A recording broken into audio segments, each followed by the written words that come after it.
നിങ്ങൾക്ക് ചില തോട്ട്സ് വീണ്ടും വീണ്ടും വരാറുണ്ടോ? ഡോർ ലോക്ക് ചെയ്തോ എന്ന് 5 തവണ ചെക്ക് ചെയ്യണം. ഗ്യാസ് ഓഫ് ചെയ്തോ എന്ന് വീണ്ടും വീണ്ടും ആലോചിച്ച് വീണ്ടും വീണ്ടും ചെക്ക് ചെയ്യണം. കൈകൾ വീണ്ടും വീണ്ടും വൃത്തിയായില്ല എന്ന് പറഞ്ഞ് കഴുകണം. ഇത് സിമ്പിൾ ആയിട്ടുള്ള ഒരു ഹാബിറ്റ് അല്ല, ഒരു ശീലമല്ല. ഇത് OCD ആകാം. OCD എന്ന് പറഞ്ഞാൽ ഒബ്സസീവ് കമ്പൾസീവ് ഡിസോർഡർ. എന്താണ് ഈ OCD? സിമ്പിൾ ആയിട്ട് പറഞ്ഞാൽ ഒബ്സസീവ് കമ്പൾസീവ്. ഒബ്സഷൻ എന്ന് പറഞ്ഞാൽ അൺവാണ്ടഡ് ആയിട്ടുള്ള തോട്ട്സ്, നമുക്ക് ആവശ്യമില്ലാത്ത, നമുക്ക് വേണ്ടാത്ത ചിന്തകൾ. കമ്പൾഷൻ എന്ന് പറഞ്ഞാൽ റിപ്പീറ്റഡ് ആയിട്ടുള്ള ആക്ഷൻസ്, വീണ്ടും വീണ്ടും ഒരു കാര്യം ചെയ്യുക എന്ന് പറഞ്ഞാൽ വീണ്ടും കൈ കഴുകുക, വീണ്ടും ഗ്യാസ് ഓഫ് ചെയ്തൊന്ന് നോക്കുക, വീണ്ടും ഡോറിന് കുറ്റിയിട്ടൊന്ന് നോക്കുക. ഇതെല്ലാമാണ് കമ്പൾഷൻസ്. ഇനി ഇപ്രകാരം തോന്നാൻ നിങ്ങളുടെ ബ്രെയിനിന്റെ അകത്ത് എന്താണ് സംഭവിക്കുന്നത്? ഒരു തോട്ട്, അതായത് ഒരു ചിന്ത വരും, ഡോർ ലോക്ക് ചെയ്തോ? നിങ്ങൾ ചെക്ക് ചെയ്യും. ചെക്ക് ചെയ്യുമ്പോഴത്തേക്കും ബ്രെയിൻ കാമാവും. പക്ഷേ അത് ടെമ്പററി മാത്രമായിരിക്കും, കുറച്ച് സമയത്തേക്ക് മാത്രമായിരിക്കും. വീണ്ടും അതേ തോട്ട് വരും. ഇതൊരു ലൂപ്പായി മാറും. വീണ്ടും വീണ്ടും തോട്ട്സ് വരും, നിങ്ങൾ വീണ്ടും വീണ്ടും ചെക്ക് ചെയ്യും. ഇനി നിങ്ങൾക്ക് അറിയാം ഇത് ആവശ്യമുള്ളതൊന്നല്ല, നെസസറി അല്ല, ആവശ്യമില്ലാത്ത ഒരു തോട്ടാണ്, ആവശ്യമില്ലാത്ത ഒരു കാര്യമാണ്. പക്ഷെ ചെയ്യാതെ ഇരിക്കാൻ പറ്റുന്നുമില്ല. ഇനി അതിനുള്ള കാരണം എന്താ?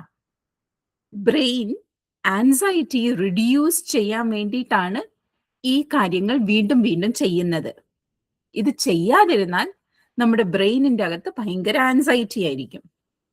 അതുപോലെ ആക്ഷൻ റിപ്പീറ്റ് ചെയ്യാൻ ബ്രെയിൻ നിങ്ങളെ ഫോഴ്സ് ചെയ്യുന്നു. അങ്ങനെ ആക്ഷൻസ് റിപ്പീറ്റ് ചെയ്താൽ മാത്രമേ ആൻസൈറ്റി കുറയൂ.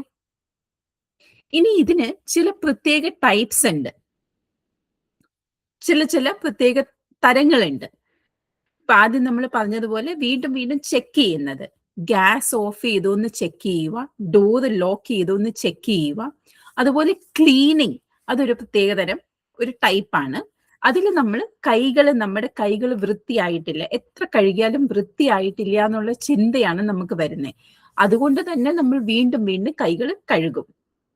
പിന്നെ ചില തരങ്ങളിൽ, ചില ടൈപ്സിൽ തോട്ട്സ് മാത്രമേ ഉണ്ടാവൂ, നമ്മളൊന്നും ചെയ്യുന്നുണ്ടാവില്ല, ഒരു ആക്ഷൻ ഉണ്ടാവില്ല, പക്ഷെ ഈ ചിന്തകൾ മാത്രം നമുക്ക് വീണ്ടും വീണ്ടും വന്നുകൊണ്ടിരിക്കുന്നു. ഇനി എന്താണ് ഇതിനെ ഹാൻഡിൽ ചെയ്യാനായിട്ട്, ഇതിനെ ഫിക്സ് ചെയ്യാനായിട്ട് നമുക്ക് ചെയ്യാൻ പറ്റുന്നത്? ചില ചെറിയ ചെറിയ കാര്യങ്ങൾക്ക് ചെറിയ ടിപ്സ് ഞാൻ തരാം. ഒരു പക്ഷേ ആ ടിപ്സ് സഹായിക്കും, പക്ഷെ ഒരു പക്ഷെ കൂടുതലാണെങ്കിൽ നമുക്ക് ഈ പറഞ്ഞതുപോലെ ഒരു മെന്റൽ ഹെൽത്ത് പ്രൊഫഷണലിനെ കാണേണ്ടി വരും. ഇനി ആദ്യത്തേത്, ഡോണ്ട് ഫൈറ്റ് ദ തോട്ട്. ഈ തോട്ട്സ് വരുന്നത് നോർമലാണ്, നിങ്ങൾ അതിനെ ഫൈറ്റ് ചെയ്യാൻ ശ്രമിക്കണ്ട. നമ്മൾ അതിനെ ഫൈറ്റ് ചെയ്യാനും നിർത്താനും കൺട്രോൾ ചെയ്യാനും ശ്രമിക്കുമ്പോൾ വീണ്ടും വീണ്ടും ആ തോട്ട്സ് വരും, നമുക്ക് കൂടുതൽ ഡിസ്ട്രെസ് തോന്നും. രണ്ടാമത്തെ കാര്യം, ഡിലേ ദ ആക്ഷൻ. ചെക്ക് ചെയ്യാനായിട്ടുള്ള ആ ഒരു ഫീലിംഗ്, ആ ഒരു ഏർജ് വരുമ്പോൾ 5 മിനിറ്റ് വെയിറ്റ് ചെയ്യുക, ആ ആക്ഷൻ ഒന്ന് ഡിലേ ചെയ്ത് നോക്കുക. മൂന്നാമത്തത്, ആക്സെപ്റ്റ് ദ ഡിസ്കംഫർട്ട്. ആൻസൈറ്റി ഉണ്ടാവും. ഇപ്പൊ നമ്മൾ ഈ ആക്ഷൻ ഡിലേ ചെയ്യുമ്പോൾ നമുക്ക് ആൻസൈറ്റി ഉണ്ടാകും, പക്ഷെ ആൻസൈറ്റി പയ്യെ കുറയുകയും ചെയ്യും. അതുപോലെ തന്നെ അതുകൊണ്ട് ആ ആൻസൈറ്റിനെ ഒന്ന് ആക്സെപ്റ്റ് ചെയ്യാനായിട്ട്, ആ ഡിസ്കംഫർട്ടിനെ ഒന്ന് ആക്സെപ്റ്റ് ചെയ്യാനായിട്ട് ശ്രമിക്കുക കുറച്ചു നേരത്തേക്ക്.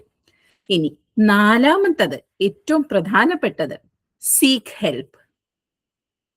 ഇത് സിവിയർ ആയിട്ടാണ്, നിങ്ങൾക്ക് ഒരു തരത്തിലും മാനേജ് ചെയ്യാൻ പറ്റുന്നില്ല, ഡേ ടു ഡേ ലിവിങ്ങിനെ ഇത് ബാധിക്കുന്നു, ജോലിയെ ബാധിക്കുന്നു. അപ്പോൾ ആ ഒരു സാഹചര്യം വരുമ്പോൾ ഒരു പ്രൊഫഷണലിനെ, ഒരു മെന്റൽ ഹെൽത്ത് പ്രൊഫഷണലിനെ, സൈക്യാട്രിസ്റ്റിനെ കാണുക തന്നെ വേണം. ഓർക്കുക, OCD നിങ്ങളല്ല, അതൊരു പാറ്റേൺ ആണ്. അതിനെ സ്ലോലി നമുക്ക് ബ്രേക്ക് ചെയ്യാനും പറ്റും. ഇതുപോലെയുള്ള മാനസികാരോഗ്യത്തിനെ പറ്റിയുള്ള ചില ടിപ്സ് വേണമെങ്കിൽ ഈ ചാനൽ ഫോളോ ചെയ്യാൻ മറക്കണ്ട. നമ്മൾ മൈൻഡിനെ നമുക്ക് മനസ്സിലാക്കാം. So this is your mind explained. See you in the next video.